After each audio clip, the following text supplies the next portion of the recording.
al-anbiya'i wal mursalin wa ala alihi wa sahbihi ajma'in amma ba'du. Saya hadiahkan kepada junjungan kita Nabi besar Muhammad SAW beserta keluarganya, sahabatnya, serta kita pengikutnya sampai akhir zaman nanti. Amin ya rabbal alamin. Pertama-tama, kalau kata orang Palembang itu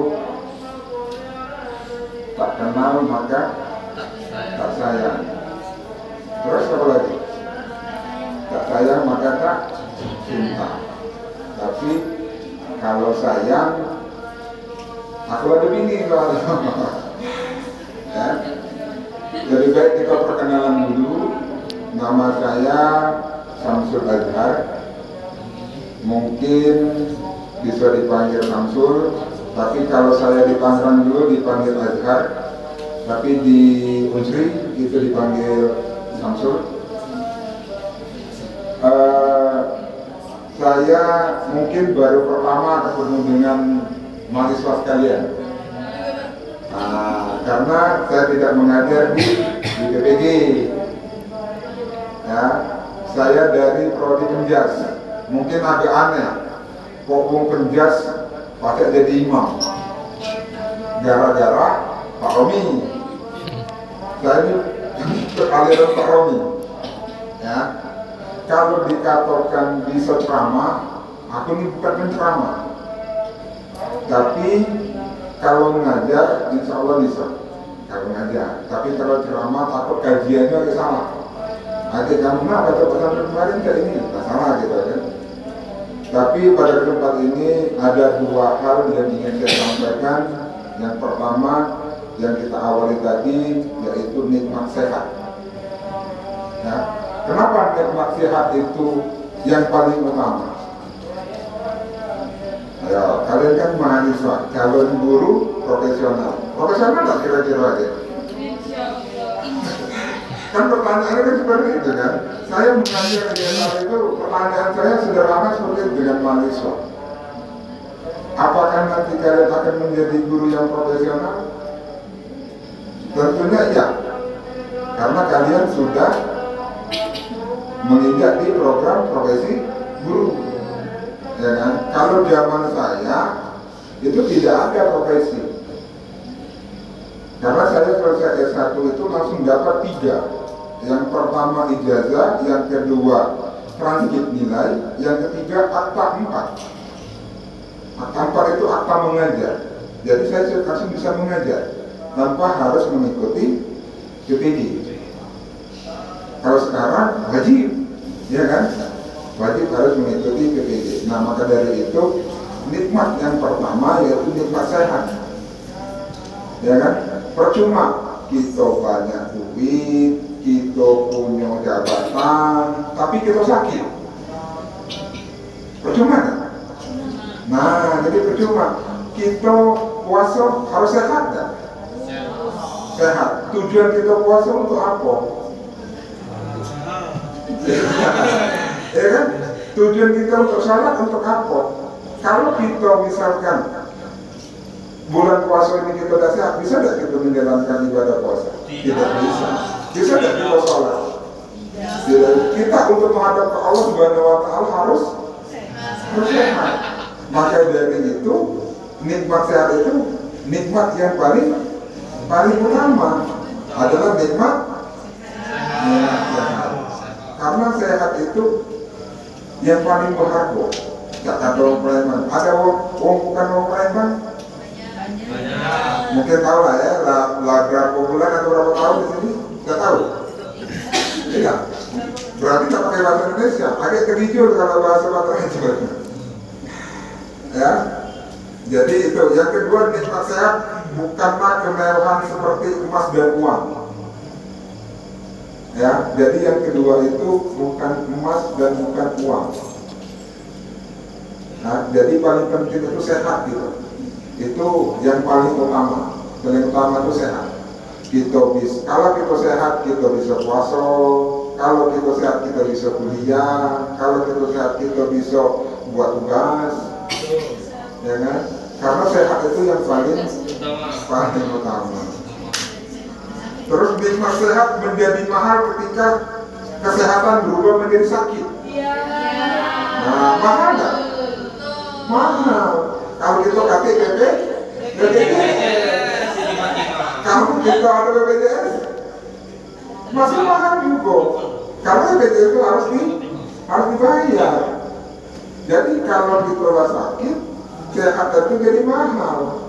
Kita nak berobat, ada beberapa bagian itu tidak ditanggung oleh BPJS. Maka dari itu, mahasiswa sekalian, para jamaah sekalian, sehat itu yang paling utama.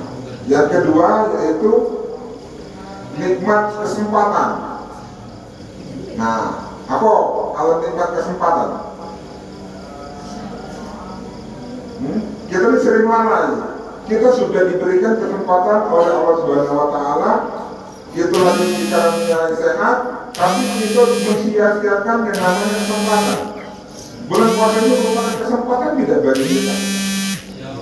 Nah, sekarang pertanyaannya sudah berapa kali khatam selama bulan puasa Al-Quran?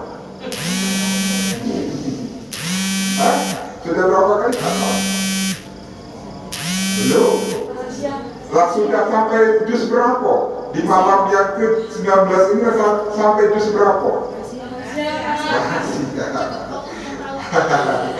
Jadi merupakan nikmat kesempatan. Jadi kita ini diberikan kesempatan oleh Allah melaksanakan ibadah puasa pada tahun ini. Kita seakan-akan berandai-andai. Berandai-andainya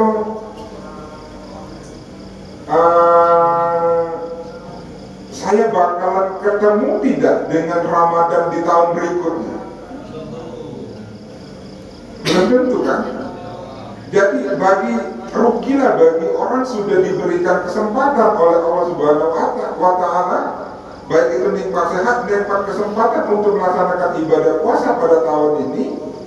Jadi jangan disia-siakan, karena bulan puasa ini ya bulan penuh dengan ampunan. Saya pernah mendengar Kuntum juga, ya, beliau menyatakan bahwa bulan puasa ini mengampuni dosa kita di tahun yang sebelumnya, diampuni di tahun ini. Nah, apakah nanti kita akan ketemu lagi dengan bulan puasa yang selanjutnya? Hah? Kita kan tadi berandai-andai apakah akan diberikan kesempatan oleh Allah kita ketemu dengan Ramadan berikutnya? Ya kan? Jadi anggap saja ini Ramadan terakhir kita. Jadi kita manfaatkan sebisa mungkin, kita mendekatkan diri kepada Allah Subhanahu wa Ta'ala. Kalau bisa misalkan salat 5 waktu jangan pernah putus. Baca Quran juga itu, salat tarawih juga. Ya kan? Tapi kadang tuh kita ini galak lalai, karena manusia tuh lalai. Ya kan? Sudah diberikan Allah kesempatan, sudah diberikan Allah karunia nikmat sehat, nikmat kesempatan untuk beribadah di bulan Ramadan tahun ini, tapi kita lalai. Itulah manusia. Manusia itu lalai dan lupa. Ya kan? Pasti lalai. Kadang tuh kita baik dengan tugas, ada tugas. Padahal kita tahu ada tugas, tapi tidak kita gawekan. Itu prinsip mahasiswa itu macam itu. Kalau bisa tuh sistem SKS, sistem keputusan malam. Apa yang dikatakan oleh Mbak Google, itulah yang di-print, itu yang dikumpul, itu yang dipresentasikan. Ya kan? Benar kan? Kayak itu. Nah, maka dari itu, majelis sekalian, yang namanya foto kurang 7 menit, mungkin kurang dari 7 menit, ya kan? Kalau satu SKS 50 menit, saya foto cuma 7 menit, kurang lebih. Ya, jadi kesimpulannya pada malam hari ini, kita mensyukuri apa yang sudah dikasih oleh Allah Subhanahu wa Ta'ala, yaitu berupa nikmat sehat dan berupa nikmat kesempatan. Jadi kita pergunakan di sisa Ramadan ini, masih ada kurang lebih hampir 10 lagi. Biasanya mahasiswa tuh lah mikir-mikir tiket mahal tak balik, kayak Pak Romi tak balik karena bulu-bulu, ya kan? Karena tiket mahal. Jadi mungkin kita kita bisa berjumpa di lain kesempatan. Mohon maaf lahir dan batin. Selamat mudik bagi yang mudik, bagi yang punya kampung tadi itu ya balik kampung, bagi yang tak punya kampung ya ngelok kawan yang punya kampung ya. Mohon maaf lahir dan batin. Wassalamualaikum warahmatullahi wabarakatuh.